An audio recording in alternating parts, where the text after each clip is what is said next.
soccer player, and her parents take her all over the place to play soccer. Quincy is a fourth grader at Blossom Hill, where his favorite subjects are English and science. He loves to play the guitar, and both of them love to ski and travel and camp with their family.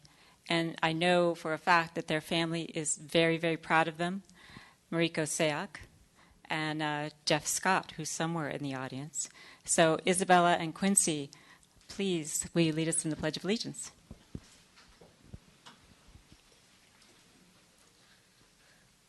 I pledge allegiance to the flag of the United States of America and to the republic for which it stands, one nation, under God, indivisible, with liberty and justice for all.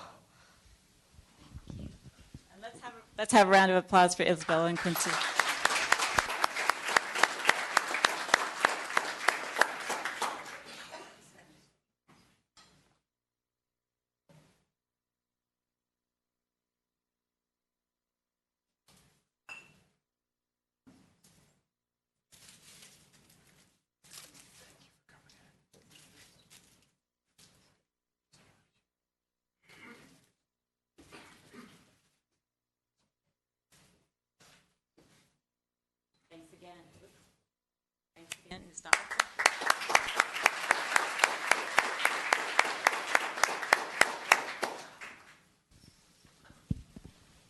So it's not working, and I'm going to invite Kevin Mackay of the Wooden Horse up to the podium.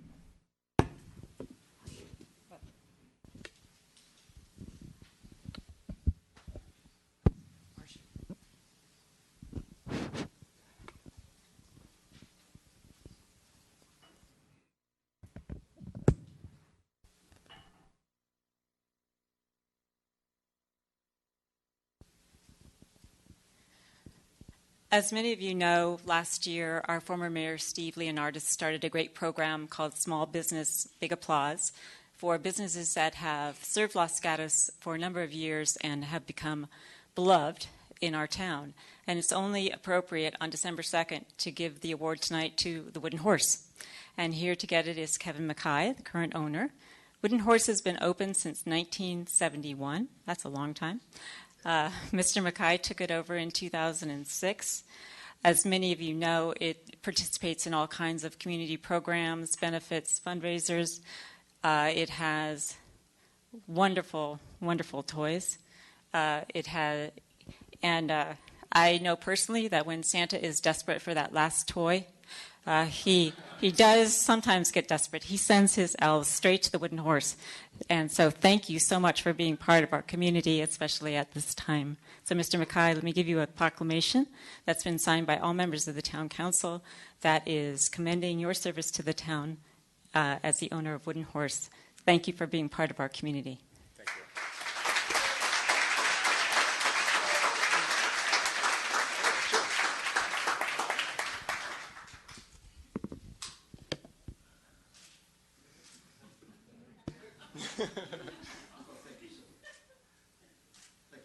Always room for photos. Happy holidays, everybody. It's appropriate time of year to say that. I just wanted to say on behalf of the Wooden Horse and my bookkeeper over there, Rochelle Egan, we're extremely honored and pleased to receive the Small Business Big Applause Award. As you know, we've been in business for like 43 years now. And during that time, we've had a change of ownership and product mix changes, but what's been constant is the value of play and its effect on the future generations of the community. So we're very thankful, and many of you know it's very hard to run a small business today, and it is very challenging, but we want to thank the community and the town for your support in making the Wooden Horse your store. Thank you.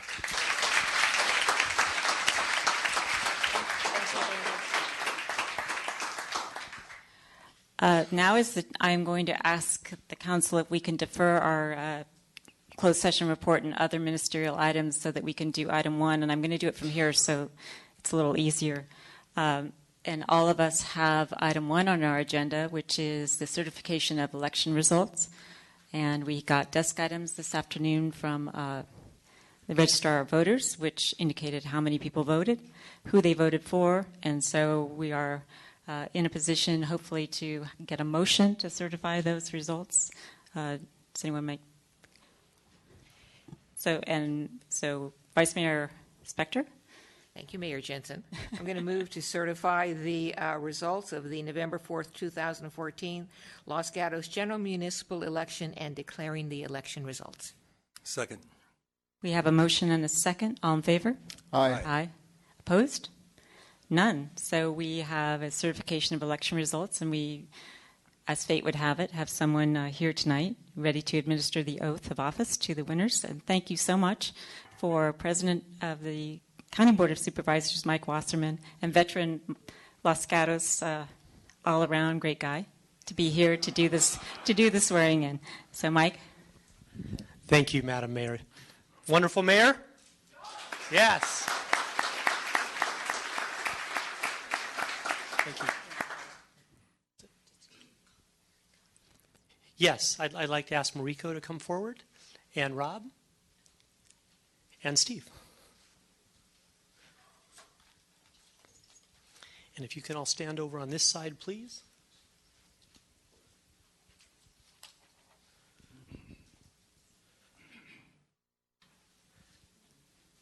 And it's an absolute honor to be here tonight to see all of you and be part of this. So many familiar faces, and it's really a wonderful feeling, and I thank you for the invite, for being here. If you'll each please raise your right hands and repeat after me, and where I say your name, obviously say your name. I, your name, do solemnly swear that I will support and defend the Constitution of the United States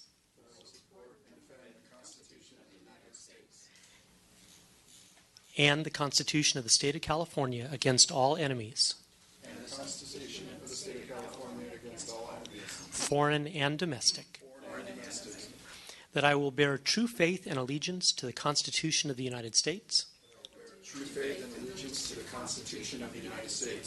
and the Constitution of the State of California, that I take this obligation freely without any mental reservation or purpose of evasion. So far, so good. And that I will well and faithfully discharge the duties upon which I am about to enter. Congratulations.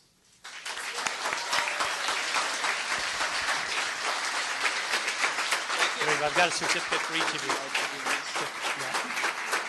I've got a certificate for each of you.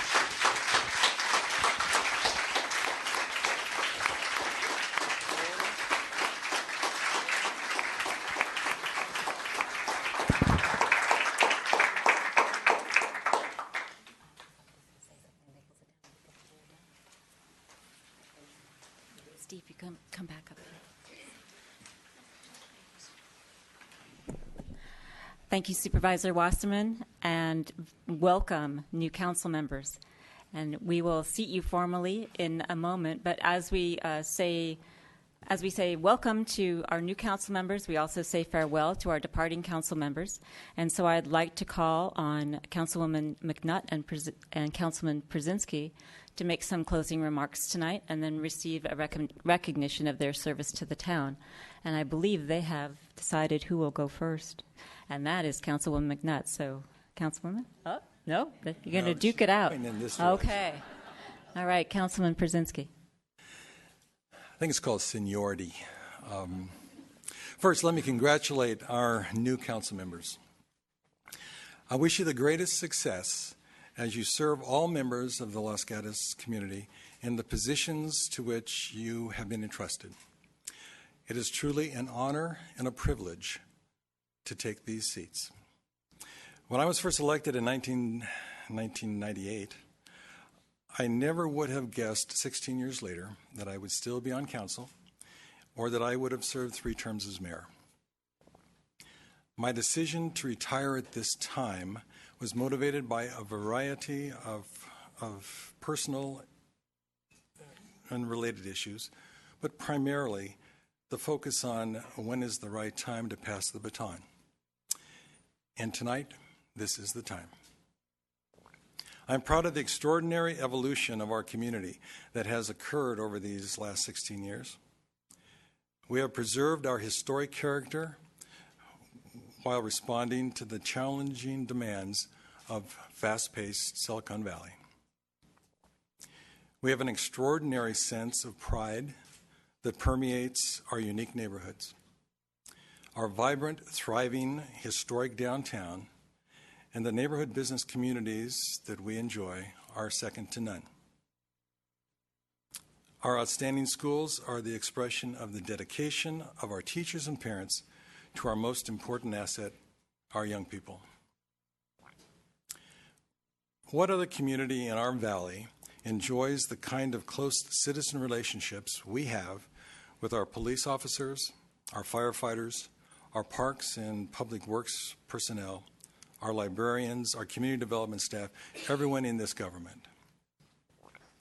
And when we dedicated our new police operations building, our Creekside Sports Park, and our extraordinary town library the last couple of years, we showed we were able to provide excellent service and facilities, even in the most difficult of economic times.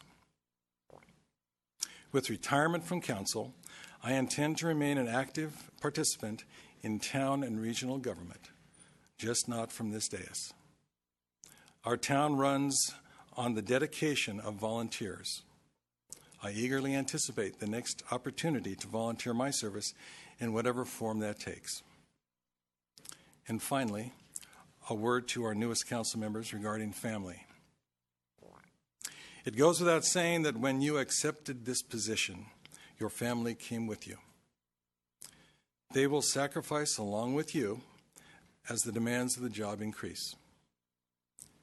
I have been very lucky to have my beautiful wife, Pamela, who's sitting right over here next to staff, by my side throughout these 16 years. She has been my rock, my most astute critic, and my most ardent supporter. Now we will have more time to celebrate our life as citizens of Los Gatos. As it has for the last 40 years, Los Gatos will always be our home and the best place to live, work, play, raise a family, and experience small town. And for this, I will be forever grateful. Thank you.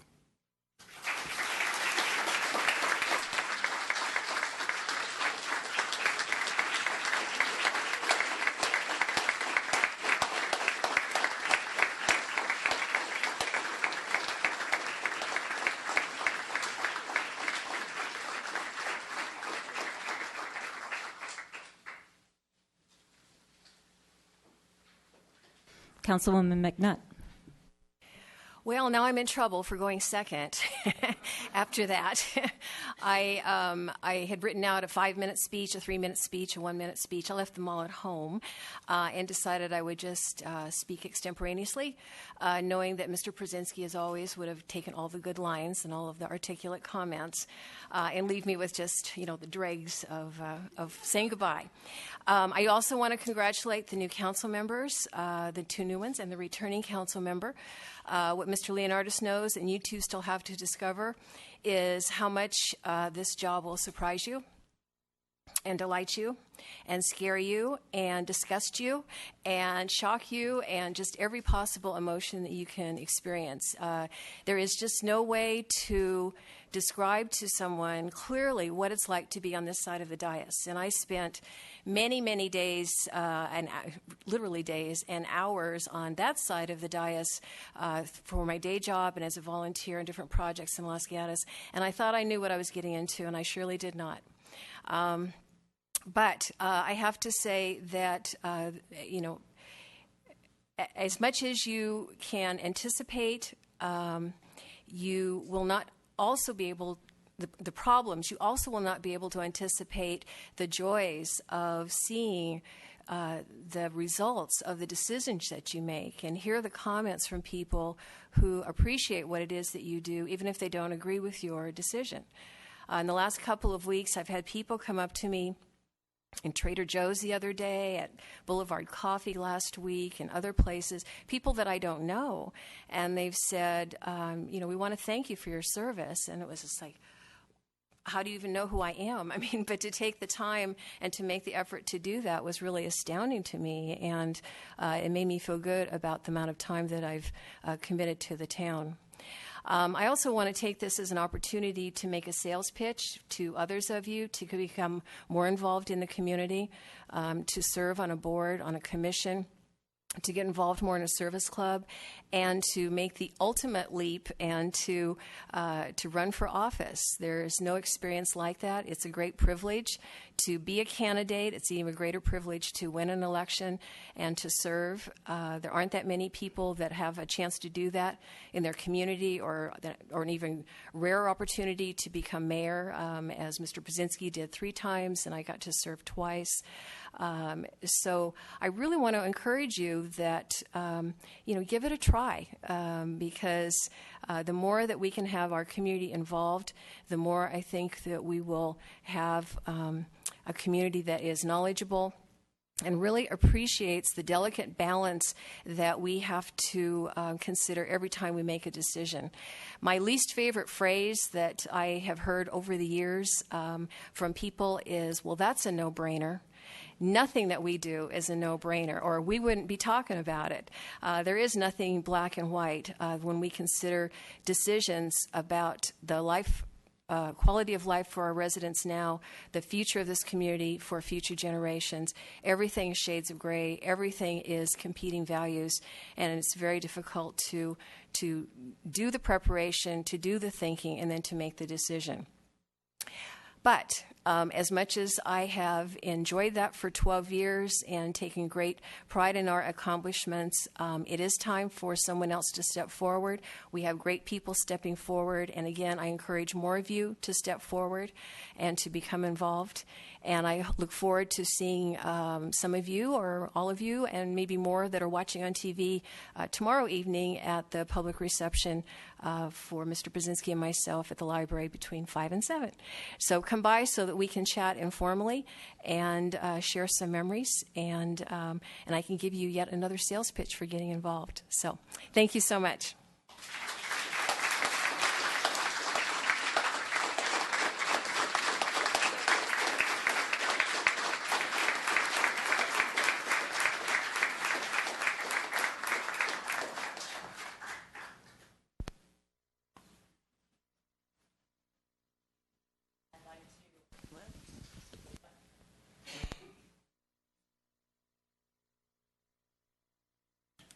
I'd like to have a mic that works, but I would actually like to invite Councilwoman McNutt and Councilman Brzezinski to the center of the dais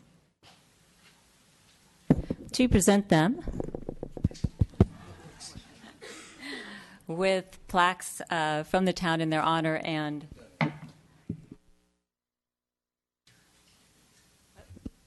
that was a good workout. Plaques in their honor and name plaques which reflect their service as vice mayor and mayor.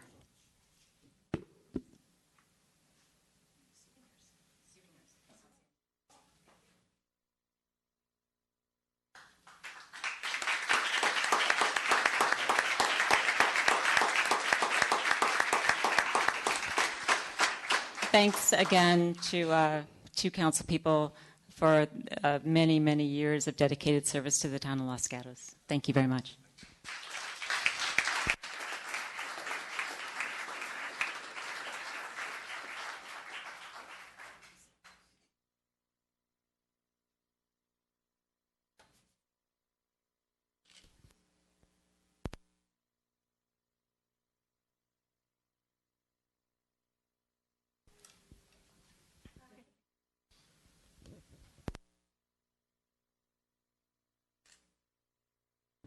I was just going to say no cups full of candy. Sorry. And now is the time to ask our new council members to take their seats on the dais. Rob Rennie and Mariko Sayak.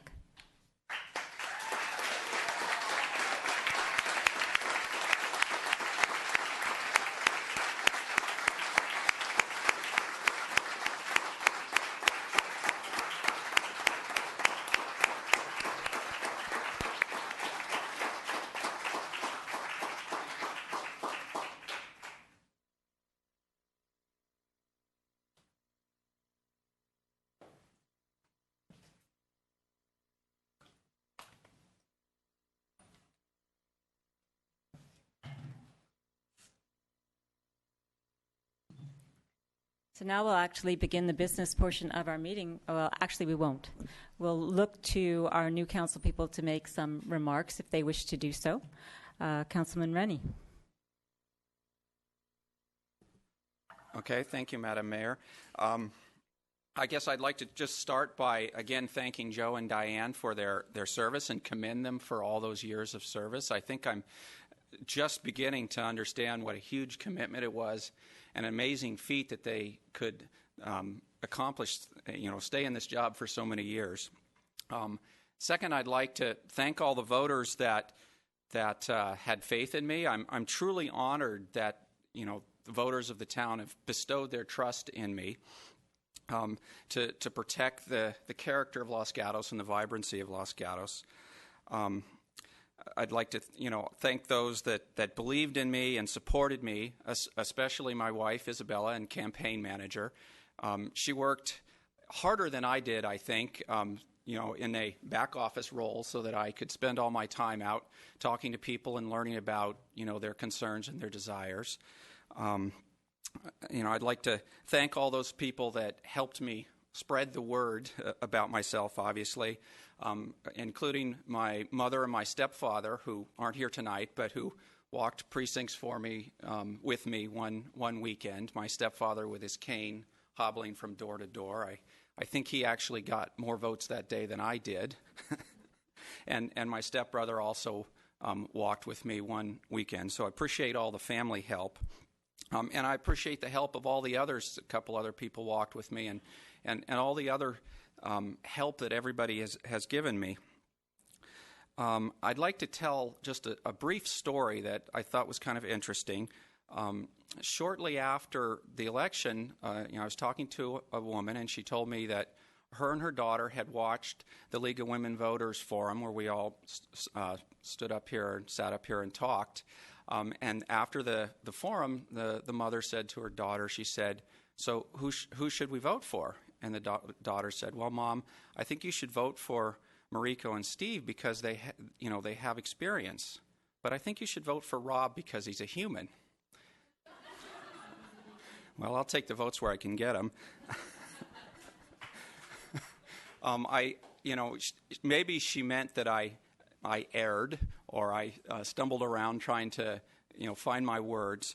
But I hope that what she really meant was that I was personable and approachable person so that the people of Los Gatos will feel comfortable coming to me with their concerns and their desires and their problems so that I can be their voice on the council. So as I gain experience to match Mariko and Steve, I hope that I can continue to be human. And I want to thank all my friends and family for their tireless efforts.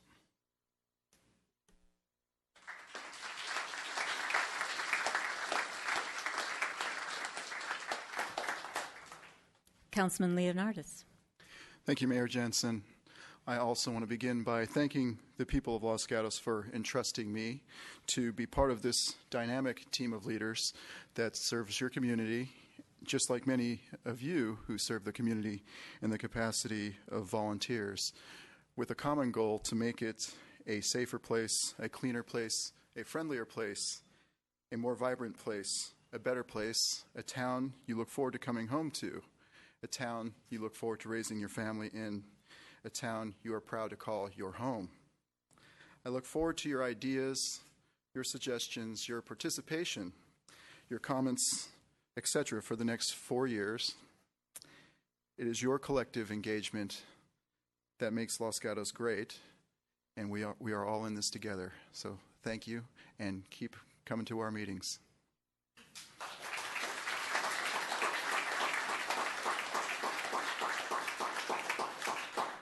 Councilwoman Sayoc.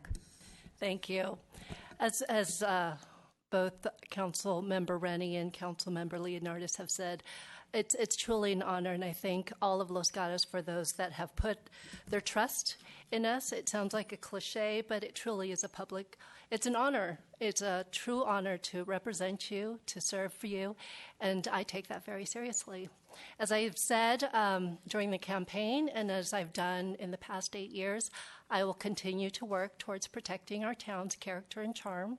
I will work to make sure that all children in all our schools have a clear path toward success. And I continue to be your advocate, and I want to be your representative so that you know that you will always have someone that will be your advocate and work for you. So again, thank you very much, and I look forward to continuing to serve you for the next 4 years.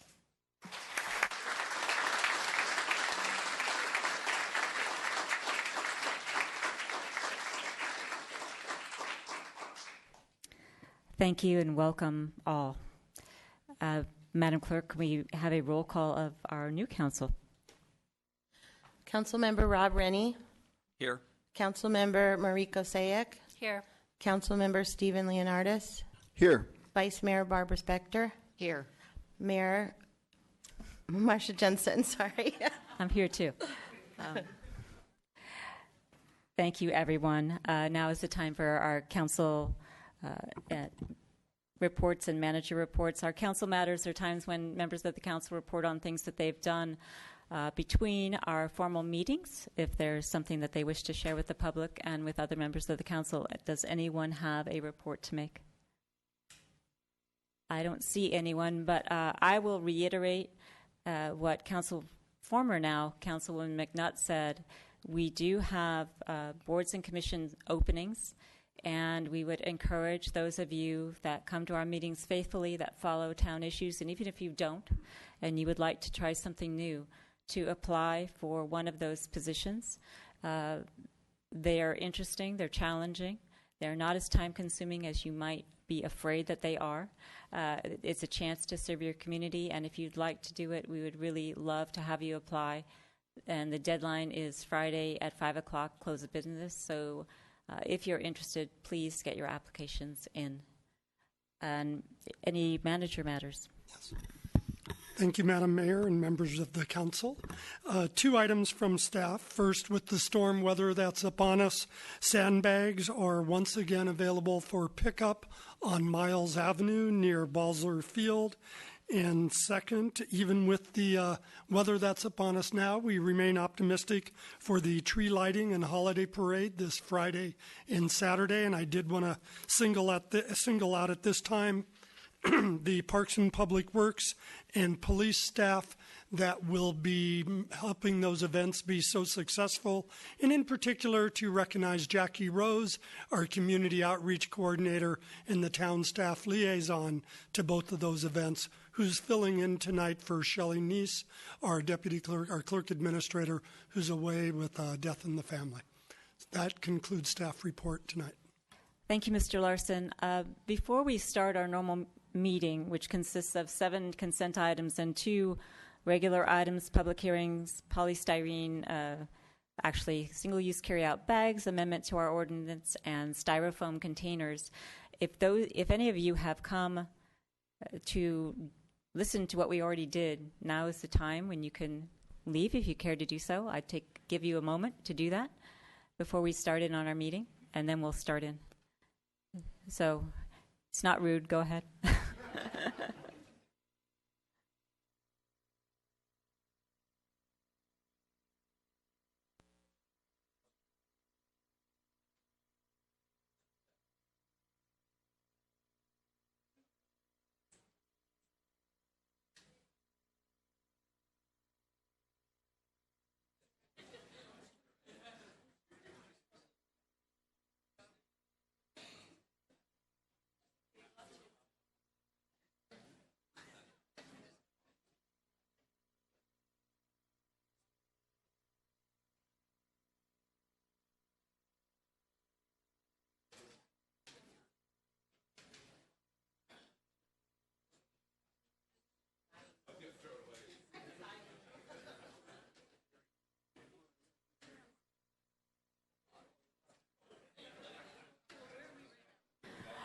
Okay, so if you would actually leave with all deliberate speed, that would be great. We can get on with our meeting.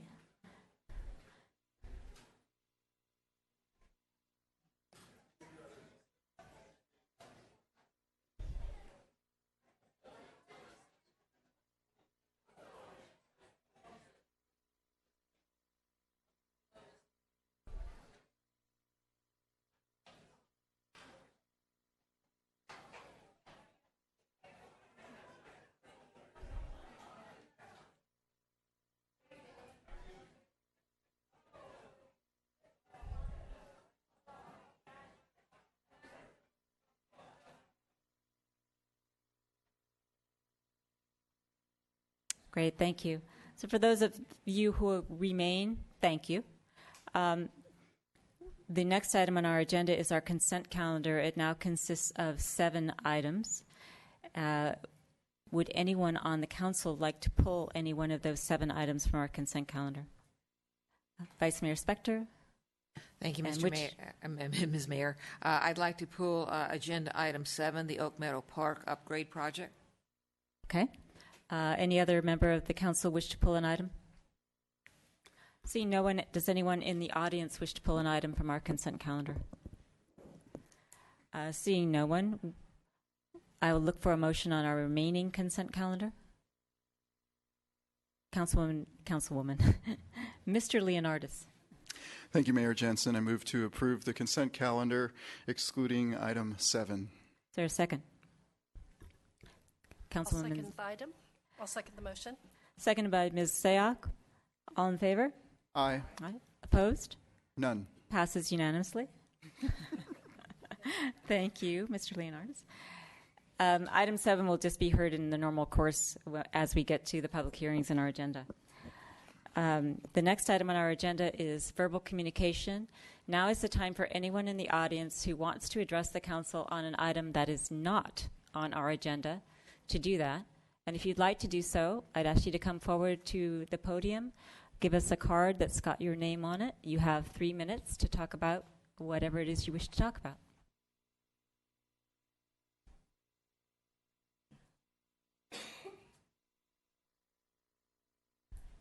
Sorry, I don't have a card, but my name is Patrick Ahrens, and I'm with the office of newly elected Assembly Member Evan Lowe, who represents us all here in the town of Los Gatos to the state legislature. And fortunately, he cannot be here tonight. He's at the city of Campbell doing his farewell ceremony there, as he was just previously a city council member for the city of Campbell. But he did want to come by and send his regrets, but also to present these California Legislature Assembly certificates on behalf of the elected 3 elected council members, the Honorable Mariko Sayak, Rob Rennie, and Stephen Leonardis. So if I can just... That's very nice. Thank you. Why don't you come on up? I can just present these to you all. Sure. Or why don't they go down and get them from you, actually? Better photo op. Join the little people.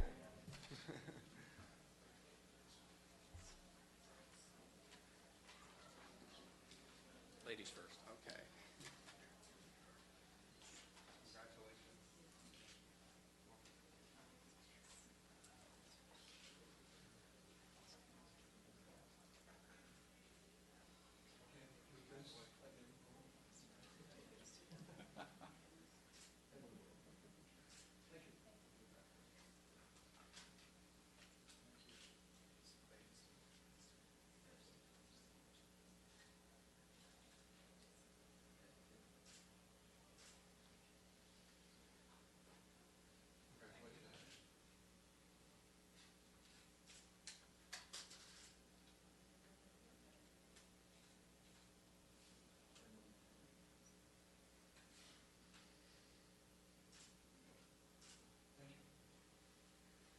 Thank you again, Thank you. Madam Mayor, and I know that the Assembly member looks forward to working with the whole council here in the next upcoming year. And please, on behalf of the town of Los Gatos, send our congratulations to Assemblyman Lowe. Thank you.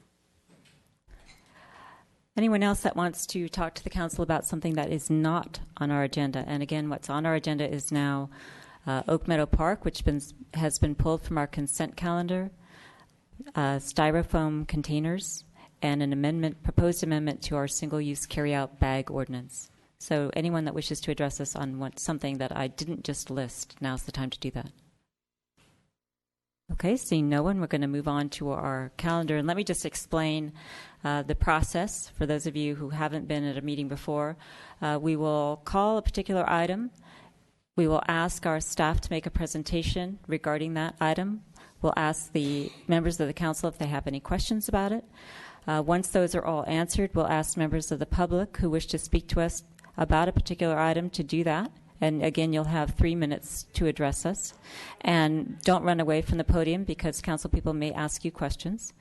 When that is done, we'll close the public hearing, and then the council will deliberate, make a motion, and make a decision on the particular item. So that's how we'll go about our business tonight. So we're calling item number 7, Oak Meadow Park Upgrades Project 411-831-4004. It was pulled by Vice Mayor Spector, but I don't know if you want to make a comment or simply listen to the staff report. I will tell you why I pulled it. I don't know what the other council members will weigh in on. I pulled it because it was asking for $80,000 for a study. I thought that was a significant amount of money and should be vetted amongst the council members and with the public. Probably the issue that concerned me the most was that we were transferring monies from Bachman Park to Oak Meadow in order to do this study, and that was of concern to me. And when I asked what was it that Bachman was going to lose when I think $27,000 was transferred to this study, that couldn't be identified at this time. So the number of issues, the amount of money, and the uncertainties led me to pull it from the consent calendar. Thank you, Vice Mayor. Any other comments before we get started? Mr. Leonardis. Thank you, Mayor Jensen. I was also considering pulling the item this evening. My concerns rose from the fact that we were considering spending $80,000, which is a significant amount of money, to hire a consultant. And recently we had a situation where we hired a consultant to evaluate the Almond Grove streets, or to design the Almond Grove streets, and we committed to spending a significant amount of money without the public input. And when the public came around and they received the input from the consultant, they didn't like it. So I felt like we were kind of putting the cart before the horse. Maybe we should hear from the public and the Parks Commission prior to committing to this RFP process. So I was going to pull it myself, but Vice Mayor Spector pulled it first. Director of Parks and Public Works, Matt Morley. Would you give us a report, please? Thank you, Mayor Jensen, council members. This project is the first part of a more involved capital project for reinvestment into Oak Meadow Park. During the capital budgeting process earlier this year, we brought several projects to you. This one, the Bachman project, Blossom Hill Park project, amongst others. That began a reinvestment in parks that hadn't had significant capital investment in some time. When we budgeted for the project initially, we set aside $30,000 in the current fiscal year, and an additional sum of approximately $300,000, I believe, for next fiscal year for the initial scoping of the project and the capital improvements. As we got into the evaluations, we realized that because of the size of the park and the involvement and the importance to the community, that the master plan study would be a little bit more significant than we thought. And so we've adjusted that recommendation to $80,000, and that's what we've brought forward to you today. We did provide some alternatives for funding in addition to the shift from Bachman, and we've provided that in a desk item, which is included in your packet. One other item of note is we did have a discussion on this item with the Parks Commission last night at their meeting there to provide them the initial information. They did have some questions about the scope of the project and where it was going. There was not an action item; it was an information item for the commission at that time, with a commitment that we would be back with them along the way to provide additional information, and more importantly, to garner input from them on what they saw the needs in the park. With that, that concludes the staff report. Questions for Mr. Morley? Mr. Leonardis. Thank you, Mayor Jensen. So, Mr. Morley, this was presented in our council report prior to the Parks Commission even having an opportunity to weigh in on it. Is that correct, as you just stated? In other words, the first they heard of this was last night, but it had already been in our council report since, was it last Tuesday?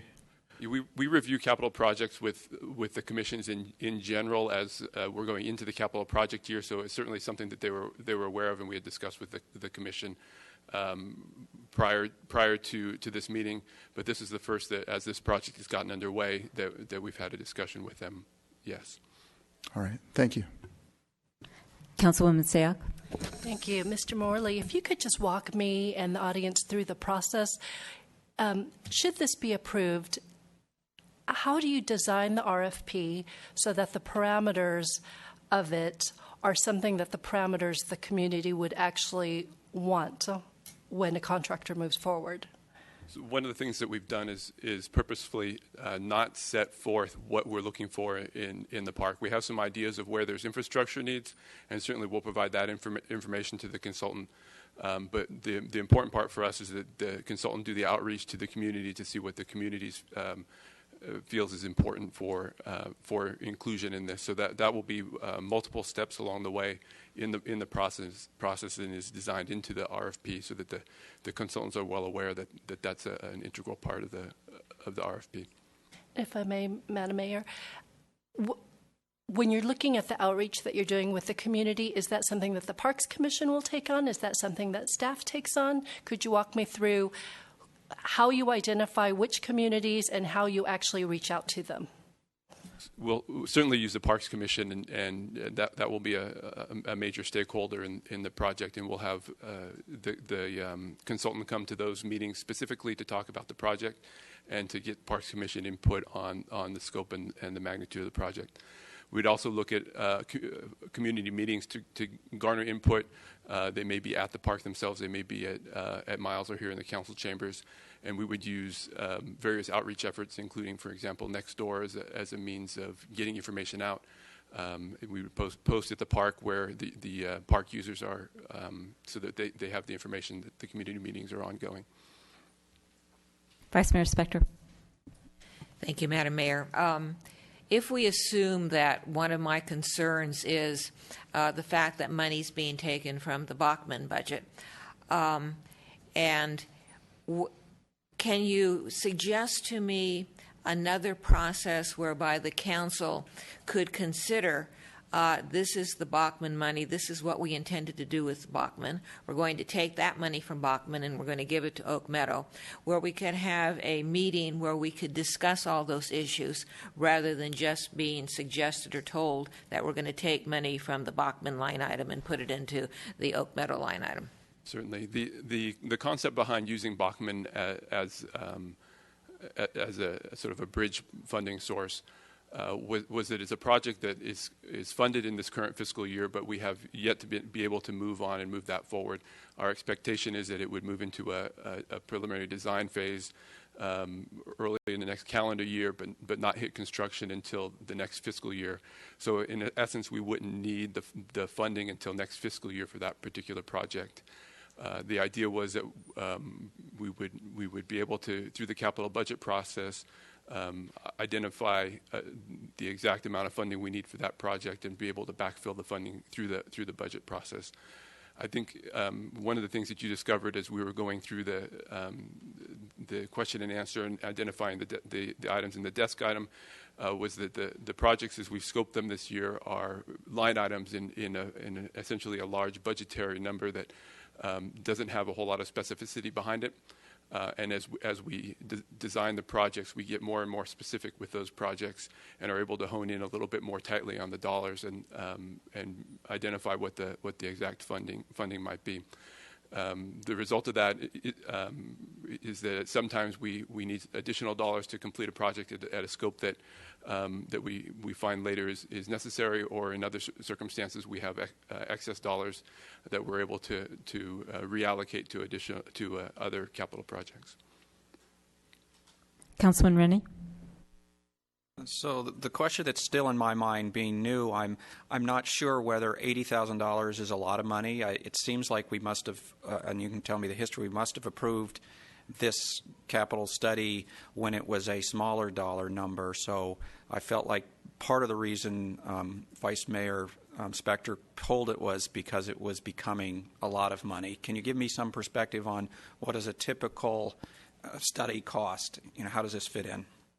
In our council memo, we cited two separate studies that of different dollar amounts for parks and communities in the Bay Area. One at $56,000 for a master plan in Atherton, and a second for a master plan in San Mateo at $270,000.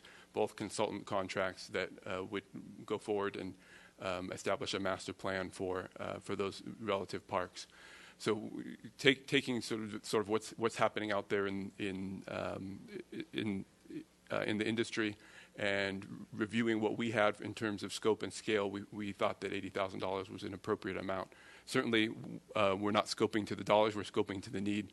And should the cost come in below the $80,000 mark, that would be additional savings that would again go back to the capital budget allocations. Other questions?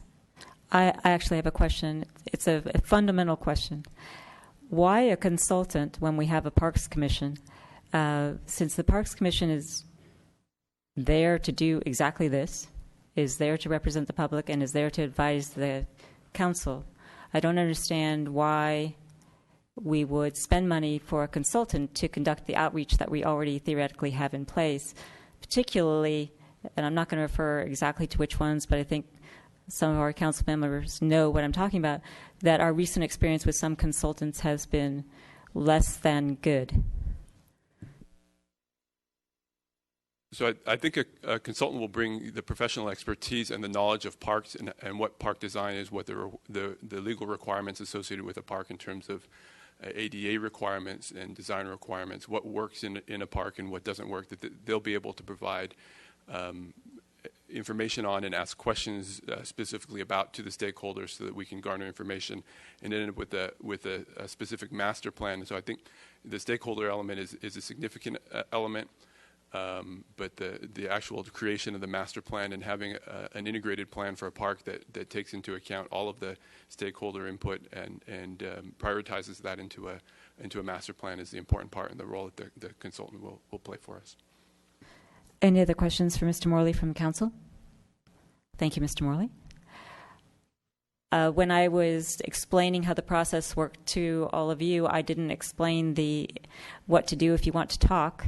And there are little buff-colored cards on the seat backs in front of you. So if you'd like to speak, you'd fill out one of those cards, hand it to our clerk. I'd call your name, and you'd have 3 minutes to talk to us on any particular issue on this. I don't have any cards right now, but Mr. Shepherdson is busily writing. And anyone else that wants to speak, fill out a card and come up and talk to us. Mr. Shepherdson. Thank you, Madam Mayor. I just wanted to bring up the issue of what I think is warranted is a comprehensive review of the police budget versus perhaps shifting to the sheriff. Our police budget separate and apart from... Let me stop you for just a second. So we're talking about Oak Meadow Park right now. I'm this sorry. Isn't verbal communications, unless you want to relate it back to the police department somehow. No, I apologize. I was writing my notes, so I apologize. Okay, so not on the parks? Anyone on the parks?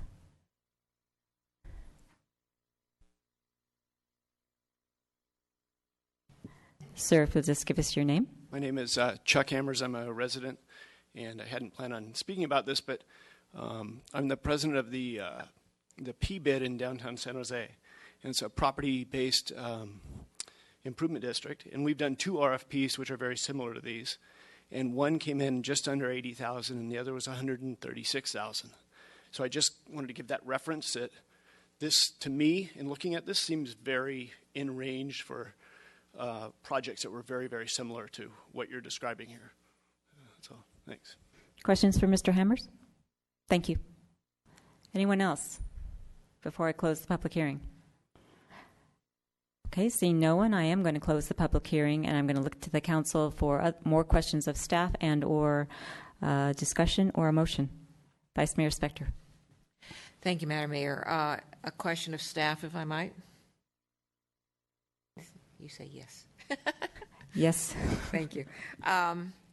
If we assume that, at least for me, the issue of whether or not we should have a consultant remains an issue, the cost remains an issue, the source of the money, what line item we're moving from one spot to another remains an issue.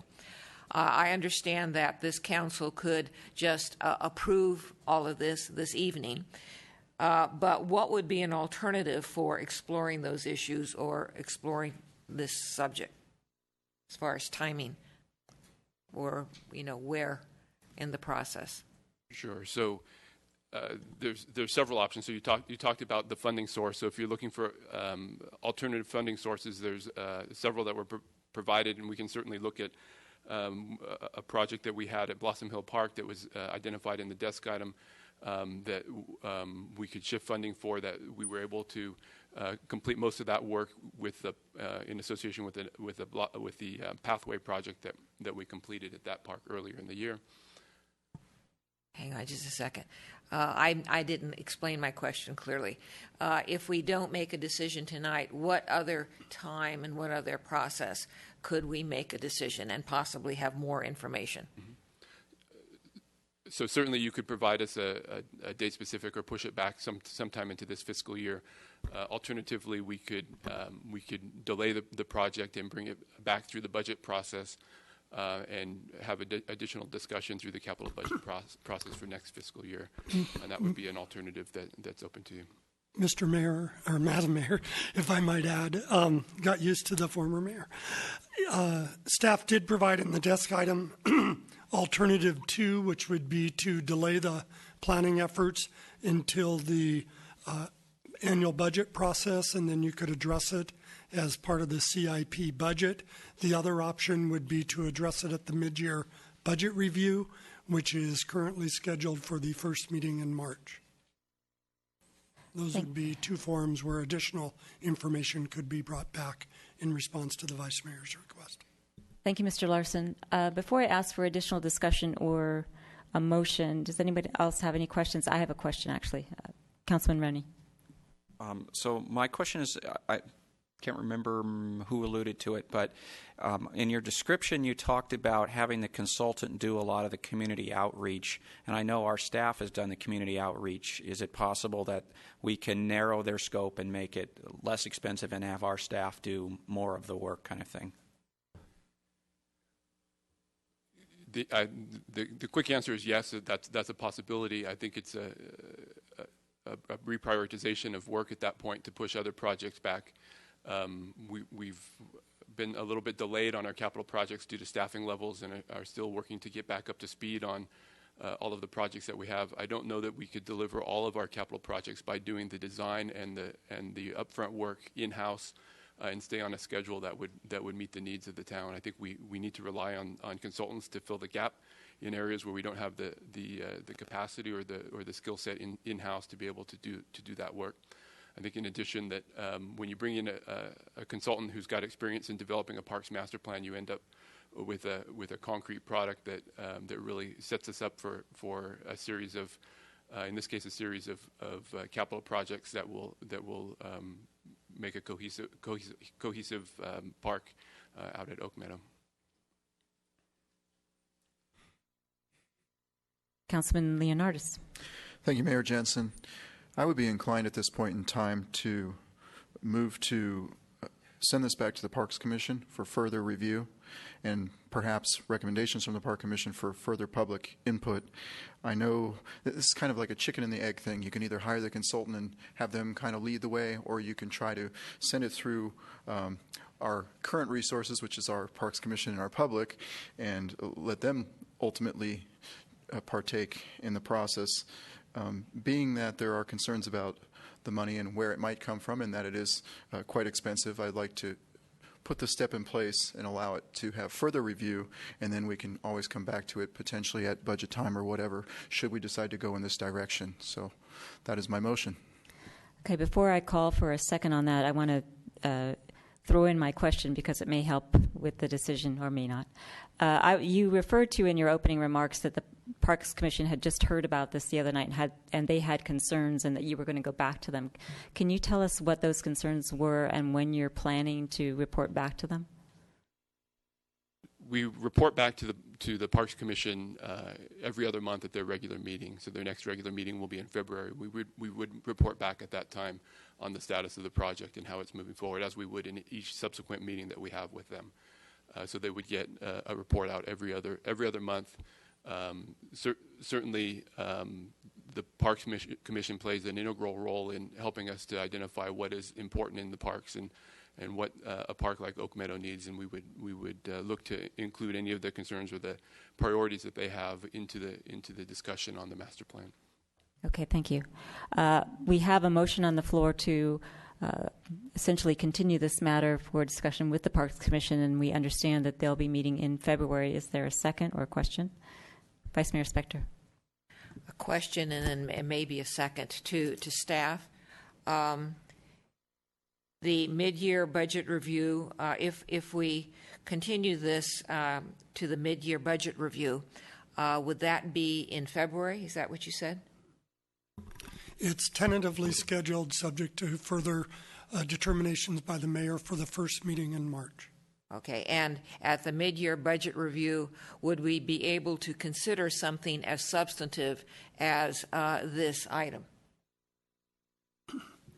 That will certainly depend on other items that are scheduled for that evening. We typically try to keep the mid-year budget review relatively light so the council has ample opportunity to discuss budgetary issues, and this could be folded into that context. I believe we would also have the option of convening a special meeting of the Parks Commission to address this issue so they could report back to you by then as well. Madam Vice Mayor. Thank you. Then I'm going to second the motion with clarification from the maker of the motion that he is asking this item to go back to the Parks Commission for the Parks Commission to consider the scope of any consultant and also the funding sources and the prioritization of funding sources, i.e., is the taking of money from Bachman warranted by going into Oak Meadow? So if that's encompassed in his motion, I will second the motion. Councilman Leonardis? I will agree to that. And do we have a second? We have a second. So we have a motion on the table, as just outlined by the Vice Mayor, to essentially delay this item for a report back from the Parks Commission and further discussion. All those in favor? Aye. Aye. Opposed?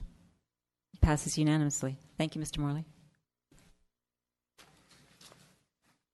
I'm going to move on to item number 8, which is a consideration of an ordinance to regulate the use of expanded polystyrene foam food service containerware.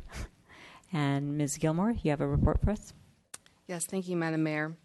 Good evening. My name is Christina Gilmore, Assistant to the Town Manager. I'd like to advise the Council that a desk item was distributed this afternoon on this public hearing item.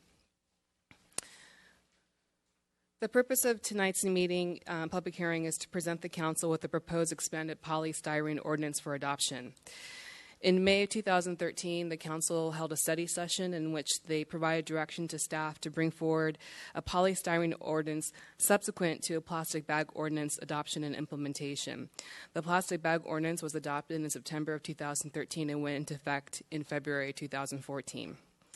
The purpose of the polystyrene ordinance is to reduce the amount of EPS foam foodware in urban litter and waterways, and to reduce the amount of material that cannot be composted or recycled. Los Gatos is one of 13 cities in Santa Clara County that has participated in a regional effort to reduce the impacts related to EPS foam foodware. The proposed ordinance provides consistency for consumers and retailers. Through working with the City of San Jose, they conducted an environmental review and completed a program initial study and adopted a negative declaration that found that the model ordinance that we are discussing tonight that would be prohibiting the use of EPS foam foodware would not have any significant effect on the environment in accordance with CEQA. Currently, 9 local agencies within Santa Clara County have adopted the polystyrene ordinance. The most recent city to introduce their ordinance was the City of Campbell, which introduced it to their council on November 18th. The ordinance would prohibit the use of disposable polystyrene foam food and beverage containers for dine-in serving or takeout prepared by food vendors. The ordinance does not include any type of materials or food that would include uncooked eggs, fish, meat, or poultry, or disposable foodware that includes but is not limited to plates, cups, bowls, trays, or clamshells. Prepackaged foods in containers or wrappers would not be included. The initial study has provided 2 additional options for the council to consider in adopting this ordinance. The first would be to prohibit the sale of empty polystyrene foam food serviceware, and the second would be to prohibit the sale of polystyrene foam ice chests or coolers. The alternate language for this ordinance is included in attachment 3 in your packet. Cities who have adopted these 2 alternate ordinances include Sunnyvale, Los Altos, the Santa Clara County, and Mountain View. If adopted, staff is proposing that the ordinance take effect on June 1st, 2015. A June 2015 effective date will allow any businesses affected by the ordinance to deplete their current stock and find suppliers who can provide alternative products. Public outreach will be conducted through the following methods: through our town website, our What's New and Nextdoor, a direct mailing to our business license holder database, and through the Los Gatos Chamber of Commerce. This concludes my presentation, and I'm available to answer any questions. Thank you. Questions for Ms. Gilmore? Councilman Rennie. I have a couple lines of questions, but let me start with, so I like the regional effort, and I think we should try to match what's going on around us to make sure that we are not giving our businesses a disadvantage. I noticed you didn't mention the County of Santa Clara, so they have passed the regular plus the ice chest, correct? Correct. So the other towns around us, you mentioned it went to Campbell, but do we know what Campbell has done? I think Campbell proposed the model ordinance without the addition of the ice chest or banning the sale of polystyrene empty containers within retail outlets. And how about the city of San Jose, which is next to us? San Jose is proposing a phased ordinance. So right now, the first phase of the ordinance bans the use of polystyrene for food vendors. And I believe they have a second and third phase that will go into effect sometime in 2015 for larger retailers. Thank you. Councilwoman Sayak.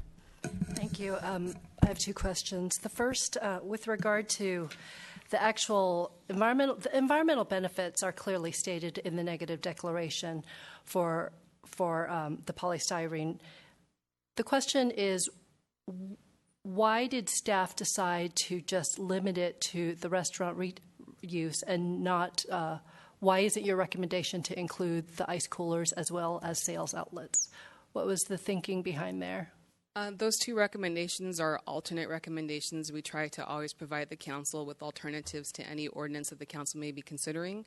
So it would be up to the council's discretion whether or not they wanted to expand the ordinance as has been laid out within the negative declaration. So you have before you multiple options. The first option would be to ban the distribution of polystyrene foam foodware containers for dine-in or takeout facilities. The second option would be to expand that to include ice chests and coolers, and then the third option would be to expand that ordinance to include the sale of any empty polystyrene foam foodware containers at any retail outlet. So, for example, those outlets could be a Costco or a CVS pharmacy or a Lucky's or a Safeway. Okay, and if I may, my second question. One of the purposes was to remove products, the use of materials that cannot be composted or recycled. So do we have, with our existing services in town, with the alternatives identified, are those recyclable in our current contracts with our waste disposal? And the second is, has any neighboring city looked at a composting program town citywide so that these materials would be diverted from the waste stream? I can't speak to the current contract the town has with our current waste hauler, so that's more information that I would have to research and provide to the council. And as far as composting programs, I know that multiple jurisdictions do have composting programs, but of course that is dependent upon the contracts with their waste and recycle haulers, and I can't speak to any specifics for that. Okay, thanks. Councilman Leonardis. Thank you, Mayor Jensen. You piqued a point of interest for me when you said the third point of interest would be to ban styrofoam food containers for sale. And I thought about the styrofoam plates. I thought about the styrofoam cups. Would those be considered those styrofoam food containers you're referring to? That's correct. Okay. And another thing that popped in my brain was styrofoam packing peanuts. I don't know if those are still legal or not, but has it been thought of or explored in banning those styrofoam packing peanuts? I don't recall if the negative declaration goes so far as to include that type of product within it. I believe that the model ordinance specifically identifies foodware products, so cups, bowls, plates, those types of products that wouldn't be made of this type of material. All right, thank you. Other questions? Councilman Rennie. Thank you, Madam Mayor. So I think the environmental effects are a no-brainer here, but I don't want to kind of rubber stamp anything until I think through what are the effects on our businesses and the people of Los Gatos also. So I have a couple questions along those lines. What is the price differential between what we're trying to ban, the EPS, and the alternatives? Yeah, so I believe in our staff report we did address that question. The price differential for businesses who would be purchasing these products would really depend upon the vendor that they chose and the type of products that they chose. The City of San Jose did complete a pretty detailed study of numerous vendors who provide alternative products. Oftentimes the vendors who provide alternative products also provide polystyrene products. So there are numerous products that businesses can choose from. The town does not specify what type of products they could buy for alternative products. That will be up to each individual business to make that business decision about the type of product and the cost that would be effective for them. Another, if I may. So you've done some outreach with the businesses, I understand. What percent, do you have a feel for what percent of the businesses are already using alternatives? In other words, what percent are going to be affected? Sure. So currently we have 125 businesses within our CUP database that are restaurant-related or food-type businesses. And we have a little over 800 businesses within the town that hold business license. So our outreach included a mailing to the whole 800 business license database list. And as far as the number of current businesses who are using alternative products from polystyrene, I don't have a percentage or a number. We did do some outreach over the summer. We had a summer intern who did some knock and talks throughout the downtown and encountered multiple businesses that are already using alternative products, but we don't have any specifics on how many within the town currently do. Another? Thank you. So you also held a fair, I understand, where you brought the vendors in to introduce them to all the businesses that would have to buy these. What percentage of the businesses participated, and are you planning to have more fairs? Sure. So we held a fair on on August 25th in conjunction with the City of Campbell. The fair was held within the City of Campbell at the Orchard City Banquet Hall. We did a mailing to our full business license database, and we didn't have any Los Gatos businesses attend. There were several City of Campbell businesses that did attend.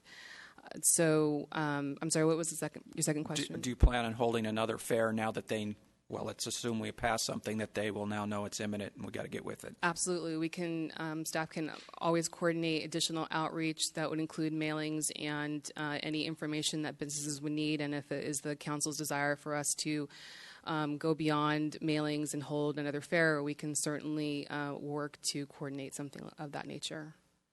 Okay, thank you. I have a question, sort of a follow-up question. I thought that I had read in the staff report that the alternate packaging was same cost or in some instances even cheaper than the styrofoam. Did I read that correctly? Sure. And it really depends upon the type of vendor that businesses buy their packaging from and the type of packaging. So I can't give you a price range. But I know that many of the vendors that we spoke to at the vendor fair that we held had numerous products that businesses could choose from. some of those products could be cheaper than polystyrene, some might be slightly more expensive. It really is just dependent upon the business, what type of product they like to purchase and what they feel is right for their business. Other questions for Ms. Gilmore? Thank you very much. Once again, I have no cards on this issue. Does anyone want to talk to the council regarding this? Is this on this one? Okay, you're up. Mr. Hammers. This is what I actually came to speak about. My name is Chuck Hammers, and I own Pizza My Heart here in town. And, typically I don't like things that change one town from another city, making it different.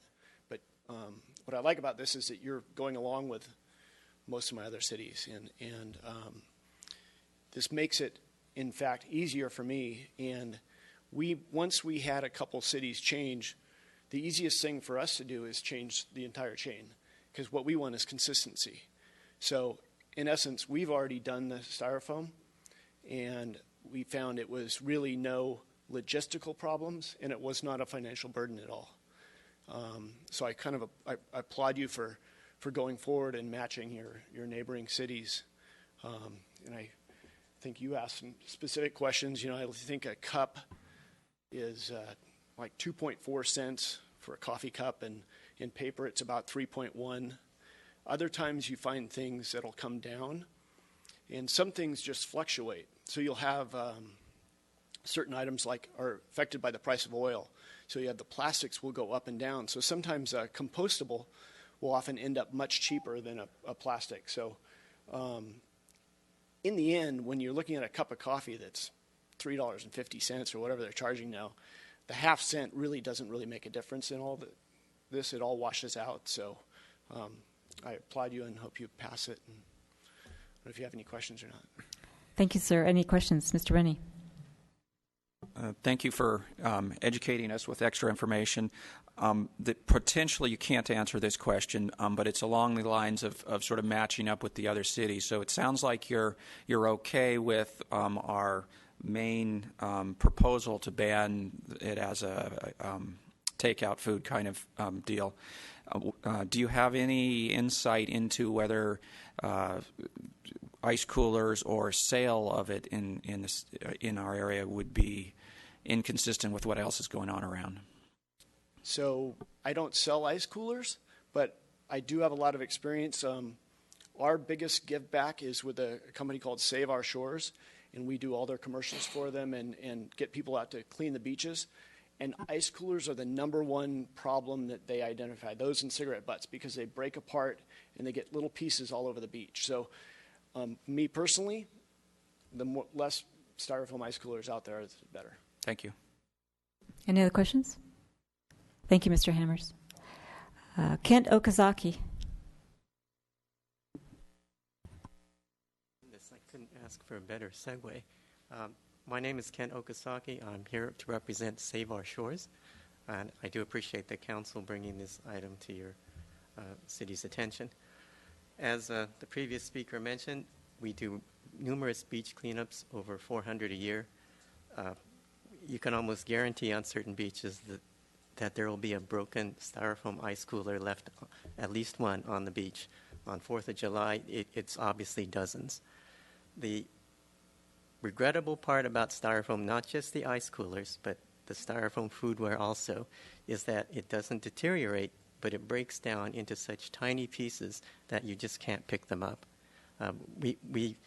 When the cities of Santa Cruz and Monterey, those counties, went down this road and did their EPS container bans, we immediately saw a drop-off in the number of foodware items that we were picking up at each beach cleanup. We're talking on the order of 50% over the period of 2 years. Unfortunately, we have a third category that we track, and this is styrofoam pieces, things that don't fit in any, it's not a cup, it's not a plate, it's not a fork, whatever. It's just styrofoam pieces. Regrettably, that number has stayed constant all this time, which is why we're pushing for an extended ban if that includes the coolers. In Santa Cruz County, they actually go a little bit further. They target peanuts. They target packing materials, the other containers that are made of styrofoam, perhaps for shipping purposes. I notice that's not on your agenda, but just as a point of reference, that's what's done there. In conclusion, we do appreciate your council's efforts. I know there wasn't any discussion here tonight of the environmental issues behind styrofoam. It's certainly brought up in the negative declaration. I will just throw out one item which I think is very important and no doubt may be on the minds of some of the people here. The issue with styrofoam containers as foodware is that some of the chemicals in the styrofoam leach into your food, whether it be coffee or soup or whatever it is you've got in there. Now, it's a small amount, I'll admit that. But, you do this day after day after day. You're talking about a long, multiple exposures over a long period of time. It's just something you don't need in your body. So that's the reason why we target styrofoam food containers. For what it's worth, there's a little twist here. Sorry. That means you have 30 seconds. Notice we're not saying don't use disposable food containers. So that means whatever you pick will still end up in the waste stream, whether it's paper or some other soy-based recyclable product. They'll still be there in the waste stream. So we're not saying this will reduce your waste stream. We're not saying this will reduce your water quality pollution problems. There'll still be stuff in the water. There'll still be litter and trash on the ground that gets into storm drains that then goes out to sea. All right? Let's see if there's any questions for you. Questions for Mr. Okazaki? Thank you, sir. I have a question. Did you have a question? Okay. I'm sorry. Wait a minute. Councilman Leonardis has a question for you. Thank you, Mr. Okazaki. Does your knowledge of the Santa Cruz, Monterey County bans you referred to include like styrofoam plates sold at the store, stacks of 100, or styrofoam cups sold in the 500s? Is that all included or not included? Very much so. That would be included? Very much so. If you went into Costco and you wanted to buy 5,000 styrofoam plates, you wouldn't be able to find them? Let me qualify that. You could not do that in the city of Santa Cruz. I'd have to refer back to the county of Santa Cruz. All right. But in the city of Santa Cruz, for sure, you cannot do that. Thank you. Any other questions? Okay, this time, thank you. Anyone else? Ms. Quintana. Please fill out a card before you leave. I will do that. Lee Quintana, 5 Palm Avenue. I just wanted to encourage you to consider the extended ban to include the sale of cups and styrofoam dinnerware type things from places like Safeway, drugstores, etc. I think it's easier to do this kind of thing in one fell swoop rather than doing part of it and then coming back and later on maybe adding something else to it. And I do have a question, though. I was just curious why plastic dishware was not included in the ordinance. Thank you. Any questions? Anyone else? Okay, seeing no one, I'm going to close the public portion of the hearing and look to the council for any questions that they may have of staff. Councilwoman Sayoc. Just a reminder from staff, the noticing and the public outreach that you did over the summer, was it specific to the restaurants providing takeout containers, or was there also outreach that indicated that we would also look at retail sales of the takeout containers as well as ice cooler chests? So in our mailing, we included everything before you today to let people know that the ordinance could possibly include ice chests and coolers in the sale of polystyrene containers. So we did include that language in the outreach. And if I may, one more question. I know that we did receive 2 comments in our packet. In any of the conversations you or our intern had, was there anything of significance that that we should know about? My recollection from earlier this summer from our intern when they conducted the outreach was that a majority of the businesses were overwhelmingly supportive of the proposed ordinance. I believe there was only one business within the town that reacted a little bit negatively to it, but we haven't done any specific outreach to that business since then to find out what their concerns are. So that is in my tickler file. So if this ordinance is approved tonight, I'll make sure to reach out to that business specifically to assist them in any way. But overwhelmingly, we received a positive response. Other questions? Thank you, Ms. Gilmore.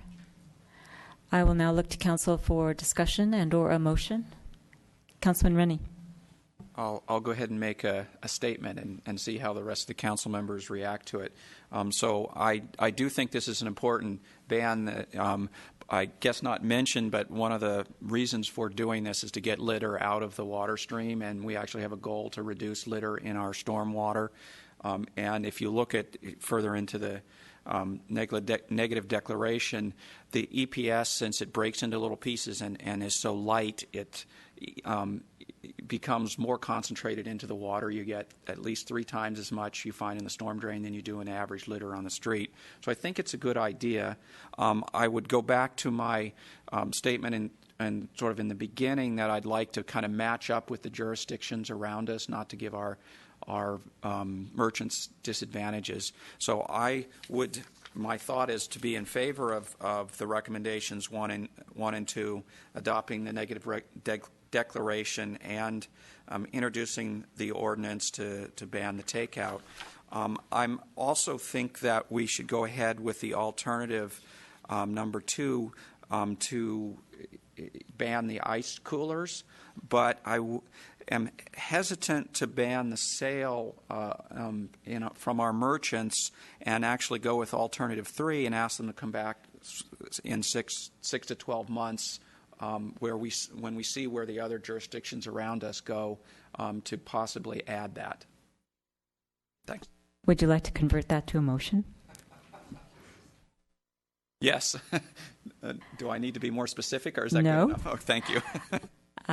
We have a motion on the floor to approve the ordinance with the inclusion of ice chests, but not the empty containers. Do we have a second?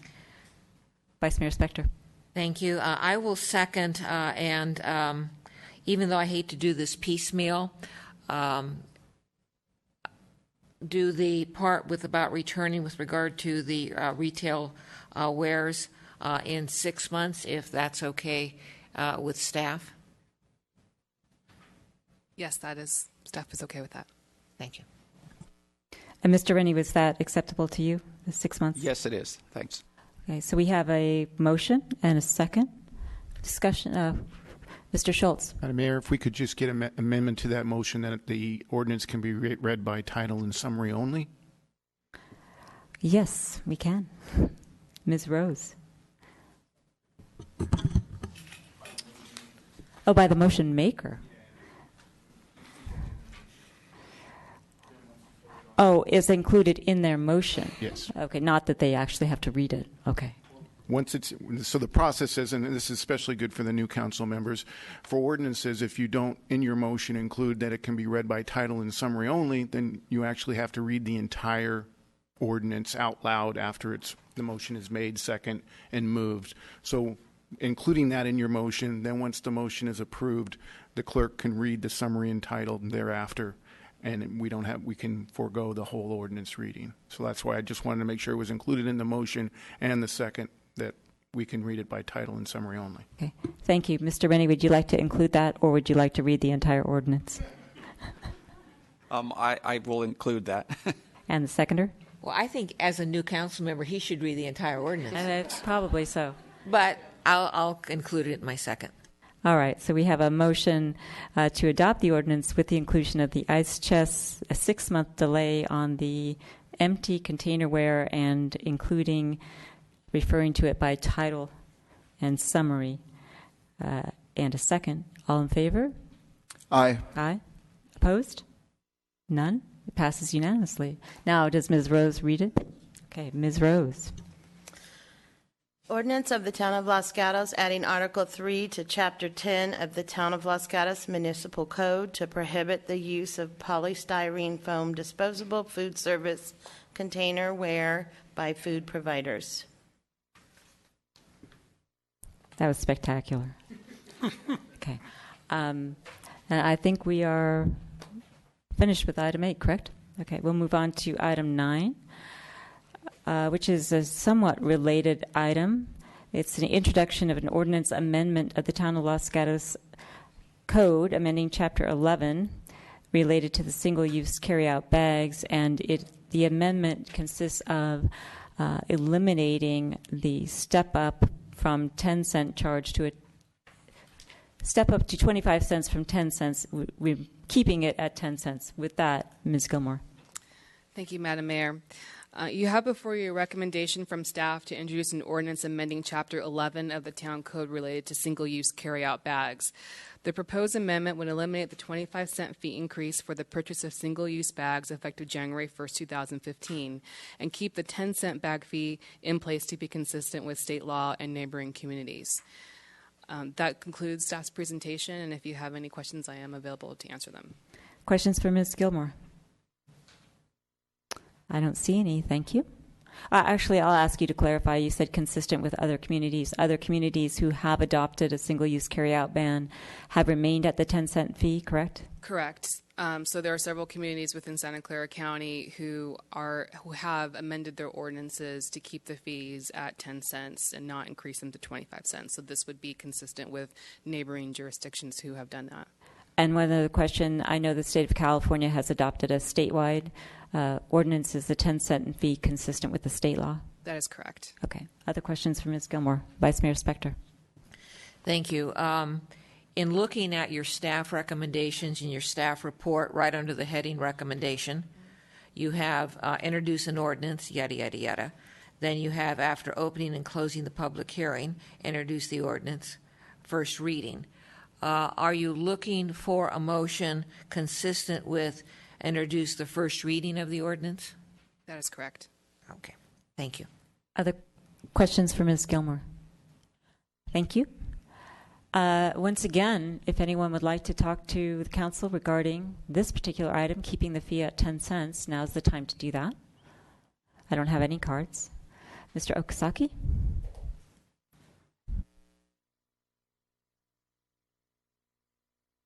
Thank you very much, council members. The issue of bag bans is very near and dear to our hearts. Save Our Shores was one of the first groups to initiate the push for bag bans in Santa Cruz County. The environmental impacts, trash impacts, water quality impacts, general blight on the community, and lack of conservation of resources are all well known. The specific point that I wish to address is the 10-cent charge, and it's an obscure point, but believe it or not, there's a lot of thinking behind that charge.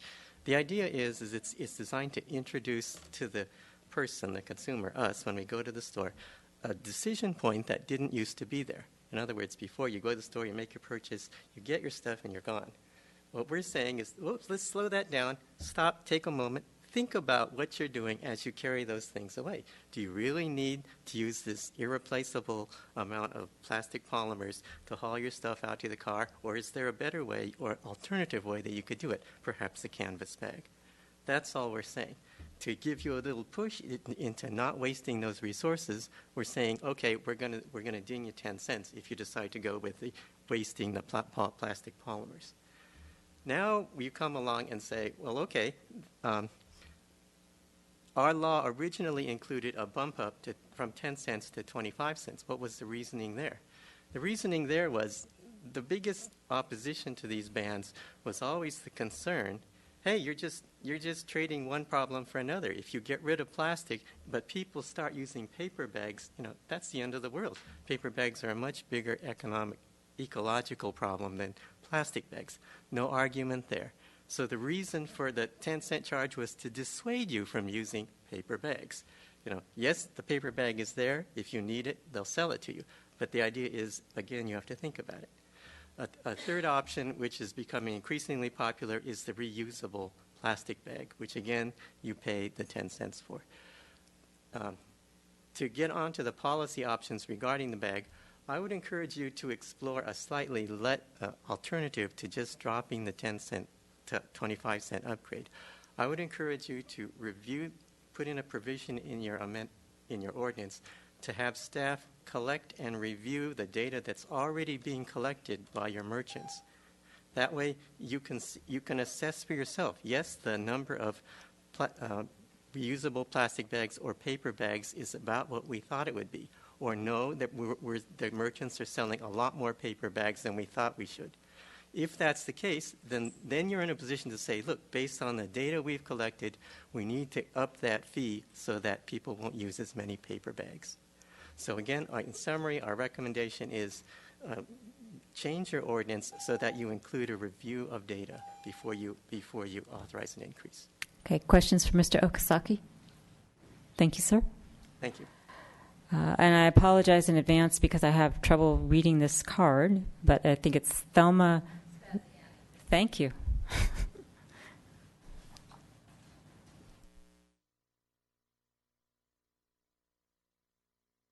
I just want to point on the using the paper bags. They are recyclable. I do shop. I recycle everything. Cans, bottles, papers, mail, everything. And those are my containers to recycle. I don't use plastic. We don't have them anymore. But I think most of us who get those go right back into the recyclable position. I've been in Los Gatos 46. I'm in Charter Oaks 41 years. And I find I just did a massive order on email, and I had 20 bags, and every one of them will be used for recycling. So there's not a complete loss, and I would like to keep it at the 10 cents because I think that's affordable for especially seniors when you have many bags. So my suggestion, keep it at 10 cents. Okay, thank you. Questions? Oh, thank you. Oh, Mr. Leonardis. Thank you, Mayor Jensen. I think in our town code, if I'm not mistaken, there is a provision for low-income people to be exempted from paying the 10 cents. Is that correct? So I've never heard of it. Okay. If you are in the store and you feel like you are in that category, whatever that category is, and I don't know how that's defined, but you can mention that to the clerk, and perhaps they would waive that 10 cents for you, or potentially the 25 cents. Well, 10 cents is no problem. Taking my own bags, if I'm going, I'd have to go with 8-10 bags when I market, so 10 cents is not a problem. So thank you for the thought. All right. Thank you. Thank you. Anyone else? Ms. Ladd, then Mr. Shepherdson.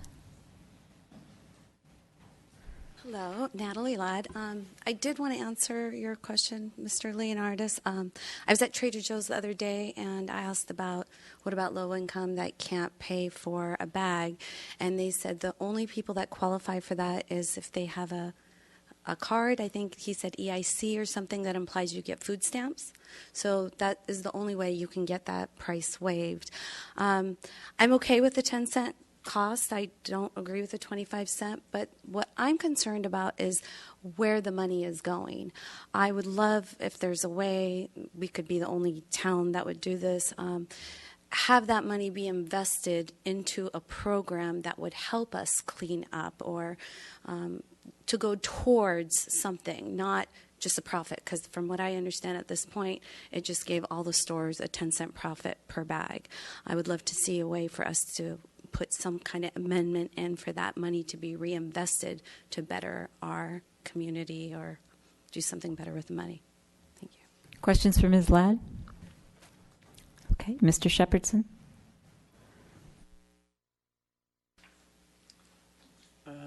I was just curious if what the data is in terms of if you raised it to 25 cents, what would be the benefit to the environment? And, of course, also looking at what the impact is to the business community. But I think also looking at the environmental benefit of raising it, if there is a benefit, and I'm assuming there is, but that's an assumption. And then taking those two pieces of information and looking at it, because I'm hearing that we're looking to what other jurisdictions are doing, and that's fine and reasonable. But I also think that we should not just be locked in to what other jurisdictions are doing, and because this may be, or there may be on other matters, situations where we want to go farther than what other neighboring communities are doing. Thank you. Questions? Thank you. Sir, can you just give us your name, please? Dave Weissman, Francis Oaks. I support raising what it costs to get bags from supermarkets. I've noticed in the last 6 months when I'm waiting in line, whether it's Lenardi's or Whole Foods, people are a lot more conscious now of bags and bringing in their bags when they come into the store. And I think by giving people a financial incentive, okay, so you're going in, you take in 2-3 bags. That's not a lot of money, but it just tweaks you. And I think that's a good thing. And I also support having Los Gatos as a leader in some of these areas. When we did the smoking ordinance in 1988, I believe it was, the merchants came in and said, no, this is going to bankrupt us. No one's going to come to our restaurants. In fact, what happened was that the restaurant revenues in Los Gatos went up compared to the neighboring communities. Everybody finally got on board when the state made all restaurants non-smoking, but we were the leader, and I think it's important for us to be a leader here too. These issues are important. Thank you. Questions before you go? Anyone else? Ms. Quintana.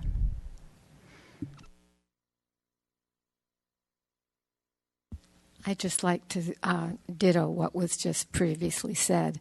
It seems to me when I first started coming to meetings of council and planning commission 25, 30 years ago, very often the council and the planning commission would point to Los Gatos being a leader, even if other communities weren't considering what we were considering. And I would encourage you to become the leader again, especially in terms of environmental, sustainable issues. Thank you.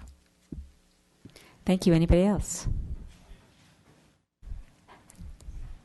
And please just give us your name. I'm Gary Harwin, Francis Oaks Way. Dr. Weissman is my neighbor, but I'm up here because I own the Pet People also. When we went to the paper bags, I was surprised at how many people bought them. So many people come into the store and say they forgot their bag in their car. I try to encourage them to go get their bags out of the car. We decided to also have available for sale a standard carry-out bag for $2.99 with our beautiful logo on it, and also a freezer-style bag, same configuration, for $4.99. On the freezer bag, $2 goes into the Nike Animal Rescue Fund. For the $2.99 bag, $1 of it goes into the Nike Animal Rescue Fund. And on the paper bags, the 10 cents entirely goes into the Nike Animal Rescue Fund. So, and that's the canister that we keep on the front counter. So, from the standpoint of our business, none of that money goes to the bottom line. The cost of the bags is what we keep. The rest goes into the Nike Animal Rescue Fund. Thank you, sir. Questions? Thank you. Anyone else? Okay, seeing no one, I'm going to close the public portion of the proceedings and ask Ms. Gilmore to come up if there's questions that council has for staff. And now is the time. Anyone? Councilman Leonardis. Thank you, Mayor Jensen. So going back to what one of the speakers said about them going into Trader Joe's and them requiring them to have, I think it's called a SNAP card in order to get the bag. Is that what our town code says, or is there specific language that says that, or is Trader Joe's just acting upon its own ideals in this situation? That is correct. Councilmember Leonidas, our current ordinance does specify for any individual who is enrolled in California state welfare programs such as Women, Infant, and Children, which is also known as WIC, they have to show their card to the cashiers at the stores, and their bag fee would be waived. So we did designate, I think it's WIC, and then there's another California welfare program, and the name of it escapes me right now, but it is specific to those programs. Okay, thank you for clarification on that. Other questions? Councilman Rennie? I think you said this, but it's been a while. Let me re-ask.